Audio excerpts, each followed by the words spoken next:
Good afternoon to all of you. Reflecting on our readings today, particularly the Gospel, it is clear that our Lord Jesus is giving two important lessons to His disciples. In the first part of the Gospel text, one has something to do with sin avoiding, and the other forgiving.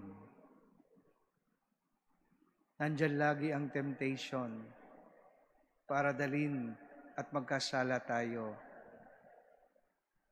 Nandyan din lagi na nagkakamali tayo at nagkakamali ang kapwa natin na laging naghihintay ng kapatawaran.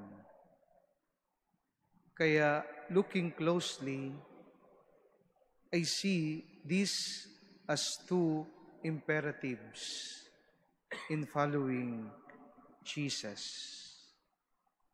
Imperatives that experience tells us are difficult to follow and put into practice. Awareness of these imperatives provides us a background and context for the second part of the text.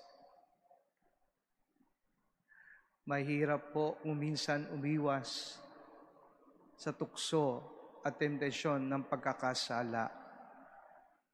Mahirap po minsan at kalimitan magpatawad.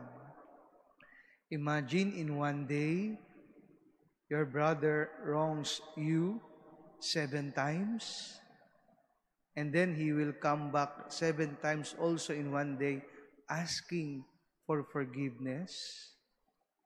Baka sabihin ng iba, ano yan, lokohan? But the Lord is telling us to forgive him.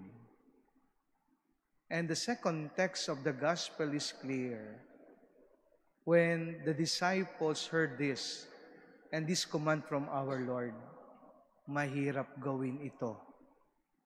Kaya anong sabi nila? Increase our faith. Increase our faith. The disciples realize the magnitude of the lessons. They need a strong faith in order to face the challenges that come with discipleship. They need the strong faith in order to succeed in doing what Jesus tells them to do. My dear brothers and sisters, it is one of my convictions that when faced with temptations or when burdened with a hardened heart that cannot forgive, one needs to turn to God in prayer. Turning to God in prayer is both a realization and a recognition.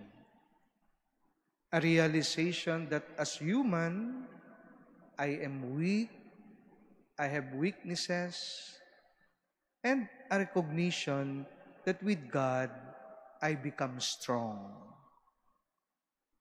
Turning to God, therefore, is nothing less than praying, increase our faith. It is faith that makes us hold on to God, with whom nothing is impossible. It is through faith that God empowers us to do the impossible, and that is to avoid sin and to forgive our brothers and sisters when they wrong us. Yan lang po ang magagawa natin para masunod natin ang Panginoon. sa Kanya rin tayo huhugot ng lakas para labanan ang anumang temptasyon ng kasalanan at mapatawad ang mga nagkamalit nagkasala sa atin.